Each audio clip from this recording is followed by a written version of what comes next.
Hi Maya! Ayos lang sa aking di makapag-practice ngayon para suportahan si Dexter sa Dex Talk niya. Teka lang, Steven. Sinasabi mong pinipilit pa rin niyang tawagin niyo na Dex Talk? Oo, ayaw niya kasing kay Ted lang lahat ng credit. Kahit si Wax, di nagpunta ng Pilates class niya.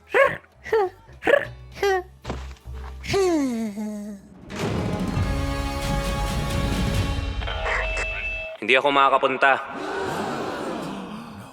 May one-time only live special episode yung paborito kong palabas na Lanterman sa pagdiriwang ng Neptune's Chromium Harvest Day. Alam nyo naman, 26 minutes lang ang Neptune's Chromium Harvest Day kasama commercials. Kaya kailangan ngayon na magsimula. Narito yung rental speaker na nakuha ko sa isang flyer. Public speaker kayo dyan? Ayaw? Okay. Gusto mo ng public speaker? Hindi? Okay. Sasabayan ko na lang sa laptop ko para masigurong maayos yung desk talk niya. Ladies and gentlemen, Bass Ken Robbins. Salamat. Salamat sa inyong mainit na pagtanggap. Masaya akong maging substitute host para sa kaganapan ng inyong komunidad na ano ang California Regional Centers? Isang Bass Talk. Isang desk talk. Ngayon, ano ang California Regional Centers? Noong 1969, ipinasa ang Lanterman Act ng lehislatura at pinirmahan ni Gobernador Reagan. Naging natatangi estado ang California na nagbibigay ng lifelong entitlement services para sa mga taong may IDD o Intellectual or Developmental Disabilities. Wow! Ipinangalan pa niya yung Lanterman Act sa paborito niyang palabas. Hindi, may mas detalyadong paliwanag sa Lanterman Wiki. Naging inspirasyon nito ang totoong California Assemblyman na si Frank D. Lanterman na nagsilbi mula 1951 hanggang 1978. Nagmula ang batas na ito sa pagnanais ng mga magulang na mamuhay at umunlad sa komunidad ang kanilang mga anak na may kapansanan. Naging inspirasyon ng palabas ang totoong Lanterman na siyang bayani ng marami. Tama. Ayun nga. Nung pilot phase, 2 center ang binuksan at naglingkod sa 559 na tao. Nung 2024, naglingkod ang 21 na independent regional center sa mahigit 400,000 na taga-Californiang may autism, cerebral palsy, epilepsy, intellectual disabilities at higit pa. At bakit 21? Kasi... Ginawa ang Lanterman Act para tumugon sa pangangailangan ng komunidad at di para lumikha ng state-run system. Sa laki ng California na may iba't ibang populasyon, nagbigay daan sa lokalisasyon ng mga serbisyo ang pagkakahati nito sa 21 rehiyon. Si Maya na lang ang magsasabi kasi tapos na yung commercial. Ha? Ako? Okay. Ang mga serbisyong ito ay binibigay ng mga center na may alam sa pagbibigay ng angkop na serbisyo sa mga tao sa kanilang wika at kultura. Alam din nila ang mga pagbibilhan at iba pang mga impormasyong kinakailangan para sa komunidad nila. Oo, tama. Mahusay. Pwede na rin. Magpapatuloy na ako. Malaki ang pinagbago ng maliit na pilot program 6 na dekada na nakalipas.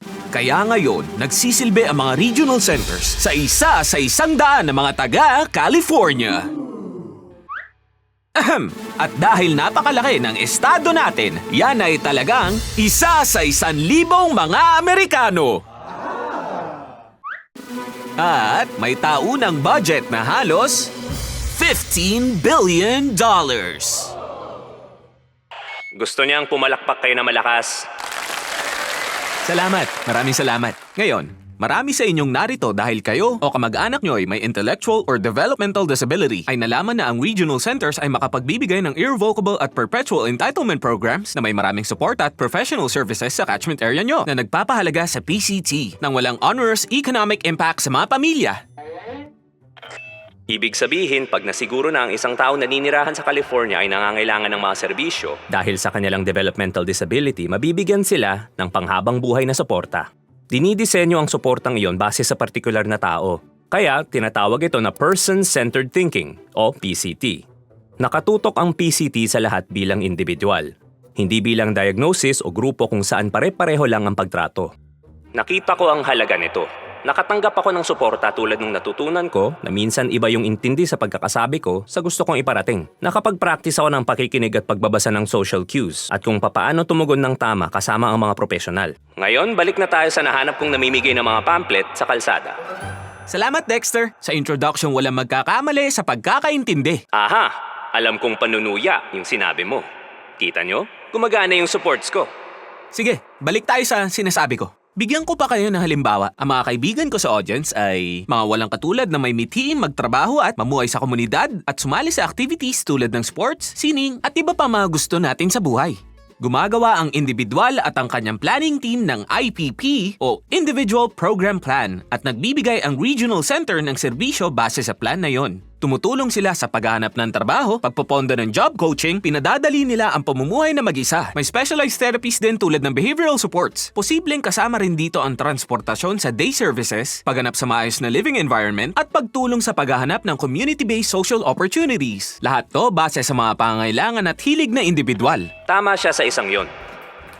Woohoo! Kaso hindi mo nilinaw yung ibig sabihin ng onerous, catchment area, irrevocable, entitlement, o perpetual. Papunta na nga ako doon. Sandali lang. Uy! Alam ko yan. Ang catchment area ay kung saan kayo nakatira at anong regional center ang nandun. Pag perpetual at irrevocable, maaari kayong makakuha ng serbisyo mula sa mga regional center. Hindi yun pwedeng kunin sa inyo habang buhay. Hindi ito panandalian lang. At pag entitlement naman, ibinabahagi ang programang ito ng mga non-profits na pinondohan ng Estado ng California at garantisadong mayaalok sa'yo. Responsibilidad ng regional centers maibigay ang mga pangangailangan nakalagay sa IPP para sa bawat individual. Ang ibig sabihin naman ng hindi economically onerous, wala kang gagastusin sa halos lahat ng serbisyo ng regional centers. Isa pa, mahalagang tandaan na walang ipipilit sa inyo. May karapatan kayo sa mga iniaalok sa inyo na sakto sa inyong individual na mga gusto at pangangailangan. Pero desisyon nyo pa rin yun. Dagdag ko lang, nililinaw ng Regional Center System na unang paglilingkuran ang lahat ng Californians na may IDD kung saan sila pinaka-komportable base sa kanilang wika at kultura. Para makamit yan, mahigit 20 wika ang inaalok sa mga sinusuportahan namin direkta mula sa amin o mga tagapagsalin. Lilinawin ko, higit yan sa 20, 20, Mansit, Smul, Ashi, Bis, Niju, Beset, 20! Hey! Ngayon, dun tayo sa praktikal na pakikipagtulungan namin sa inyo, ang mga sinusuportahan namin. Una sa lahat, makikilala mo ang isang intake professional. Susuriin nila ang inyong sitwasyon para malaman kung ikaw ba ay may intellectual or developmental disability or yung tinatawag na IDD. Pagkatapos ng pagsusuri at pagtanggap, maaari ka na mabigyan ng serbisyo ng Regional Center. Pagkasali mo, may a-assign sa'yo na Service Coordinator. Highly trained at may degree ang professional na makikipag-meet sa'yo. Mag-isa, kasama pamilya, o kahit sinong sumusuporta sa'yo. Pwede kayong mag-meet sa bahay nyo, sa regional center, o kung saan ka komportable. Ang IPP ay... Individual Program Plan. Oo, salamat. Nilalagay sa IPP ang mga nais na isang tao para sa kanyang kinabukasan na nakabase sa kanyang mga lakas, kakayahan, kagustuhan, pamumuhay, at kultura. Dito papasok ang mga serbisyo at suporta para makamit ang mga layunin. Heto ang isang written action plan na naglalaman ng karamihan sa mga napag-uusapan natin. Ayon sa batas, dapat magka-IPP meeting kahit isang beses sa loob ng 3 taon at ina-update kada taon. Ang IPP ay kontrata ng isang tao at ng regional center na madaling intindihin ng pagkakasulat. Kaya ito kontrata ay dahil kailangan tong pirmahan ng parehong partido na sang-ayong magbigay at tumanggap ng mga serbisyo. Pinapaliwanag din ang ating mga karapatan, tulad ng pag-apila kung hindi tayo sumasang-ayon, transportation access plan kung kinakailangan, at paliwanag kung bakit walang sino man ang huhusgahan sa pagbabahagi ng alinlangan nila. Hindi siya nahihiyang magpahayag ng alinlangan niya. Hindi ako nahihiyang magpahayag ng mga alinlangan ko. Pag napagkasunduan na ang IPP, trabaho ng service coordinator na mag-set up ng support na naaayon sa'yo at makipagkita sa'yo panapanahon para tiyaking maayos ang lahat at patungo ka sa mga layunin mo. Siyempre, may karapatan ka makausap yung coordinator mo kahit wala kayong meeting para magpalit ng layunin, manghingi o magpapalit ng support o magsabi ng concern. Hindi mo kailangan mahiyang magtanong kahit kailan. Maya, parang hindi ata to question and answer session. Parang mas one-way lecture lang. Ano? Kasasabi mo lang ngayon na huwag mahihiyang magtanong kahit kailan. Pasensya na, Maya. Ano ba yung tanong mo? Hindi ako sigurado kung natalakay mo na yung iba't ibang mga serbisyo na sumasabay rin sa pagtanda mo. Halimbawa, dinala ako rito sa early start nung 2 pa lang ako. Si Dexter naman malaki na. At 7 years old naman ako nagsimula. Oo, papunta na rin ako sa parteng yan. Sige na, Bas. Hanapin mo. Iba-iba ang mga tao at pwedeng sumali kahit sino sa regional center system sa kahit anong yugto ng buhay nila basta makukumpirma na nagsimula yung IDD nila bago pa sila mag-18. At obvious naman ang mga pangangailangan at serbisyo ng 3-year-old, 7-year-old, 16-year-old, adult, O kahit yung mga matatanda ng nasa 40, Matanda. ay magkaiba. Yung early start, kung saan sumali si Maya, idinisenyo para sa mga 0 to 3 years old. At may mga nakatalaga para sa ganitong murang edad at sa mga pamilyang nagsisimula pa lang sa paglalakbay ng developmental milestones na parte ng kanilang natatanging mundo. Aw, ang ganda ng pagkakasabi niya. May mga layer siya. Bago sila mag-3 taong gulang, may pagsusuri ulit para matukoy kung nahuhuli pa ba sila sa 3 major areas of life activity. Kung sakali, maaari silang makatanggap ng serbisyo habang buhay.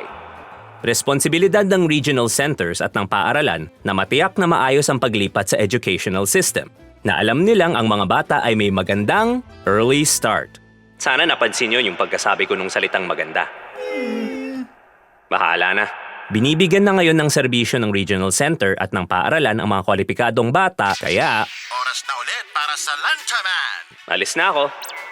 Okay, tuloy natin Ilang halimbawa na mga binibigay ng Regional Center ay ang daycare, family respite services, social recreation at camp. Habang papuntang high school ang mga bata, naaalala natin lahat kung paano tayo hinamon bilang teenager. Sino pa man tayo. Hinaan mo nga yung pinatutugtog mo! Ngayon, pag naging young adult na, ang Transitional Services ng Regional Center ang nagbibigay ng suporta at pagtulong sa pagtatakda ng mga layunin tulad ng pagpapatuloy sa higher education, paghahanap ng trabaho, at sa pagdedesisyon sa titirahan. Nakikita nyo naman siguro na tinuturing ang IPP bilang isang buhay na dokumento na nagbabago ayon sa mga pangangailangan at edad. Maraming beses ka rin makikipagkita sa Regional Center para ayusin ang iyong mga layunin at serbisyo. Kinikilala ng adult services na tulad ng iba, haharapin mo rin ang parehong hamon at oportunidad na ibibigay ng buhay. Makapagbibigay ang Regional Centers ng suporta at serbisyo na makatutulong sa pagbabudget, bumuo ng mga relasyon, job training, at sa kung paano mo gustong gamitin ang oras mo, pati na rin ang pag-aambag sa iyong komunidad. May mga kaibigan ako na sa tingin ko, hindi magagawa yung mga sinabi mo ngayon. Alam ko yung sasabihin niya. Meron din ako mga kaibigan na grabe yung epekto ng kapansanan nila. Bas, ako na lang dito. Kinakailangan kasi nito ng pag-iingat. Habang ang ilan sa atin ay may kakayahang gawin yung mga sinabi ni Bas, meron ding walang kapasidad. May mga iba na hindi kayang maglakad, salita, o kumain mag-isa. Nagtatakda ang regional centers ng mga serbisyong nakasentro sa suportang base sa pangangailangan nila.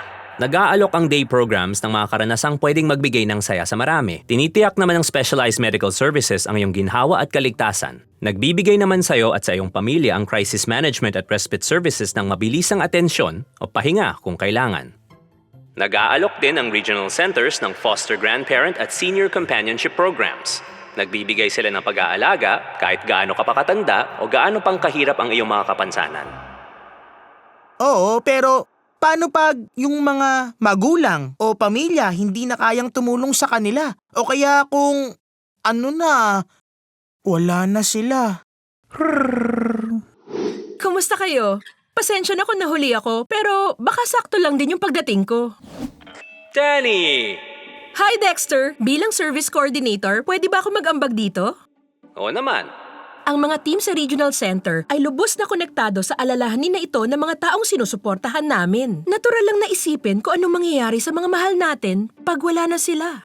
Naiintindihan namin ang hirap na dala ng ganitong klaseng pagkawala. Ang mawalan ay isang kondisyon ng tao na hindi lang mga may IDD ang nakakaranas. Hindi ito madali sa kahit kanino. Pag may major life event na nangyayari, nag-aalok kami ng emotional support. At kung kailangan, tutulong kaming maghanap ng bagong tirahan. Sana natutunan ng tao sa magandang desk talk na ito na hindi lang iisang bagay ang regional center sa iisang tao. Sa loob ng 60 taon, bumuo kami ng mga programa at serbisyo na umaangkop sa iyo.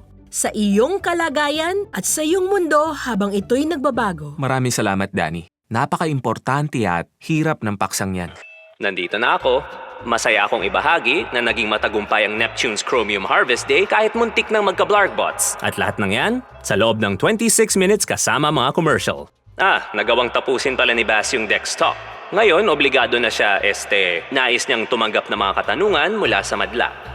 Sa katunayan, meron ako para sa'yo, Dexter. Sa tingin mo ba, nagkataon lang na hindi kami nagkakasama ni Lanternman sa isang kwarto? Tingnan mo kami na maigi. Parehong maskulado ang katawan, parehong makisig tingnan at malahiro na mukha. At saka nung mga nakaraan lectures, talaga naglagay ako ng mga salita na blarg. Hindi ito totoo. Imposible naman. Hindi nga. Binigyan ako ni Lorenzo ng $5 para sabihin yan. Sa tingin ko naman malikhain yung biro niya. Ano bang masasabi ko? Artist ako, pre. Hindi ko na kayo kakausapin kahit kailan. Sana marami kayong natutunan ngayon. Kung gusto nyo pa matuto, pwede kayong bumisita sa dds.ca.gov, kung saan nyo rin makikita ang mga web address at numero ng inyong local na regional centers. Dito nagtatapos ang aking desktop. Ano ang California Regional Centers? Sa susunod, magkita tayo sa Saturn. Tapos sa mga bituin.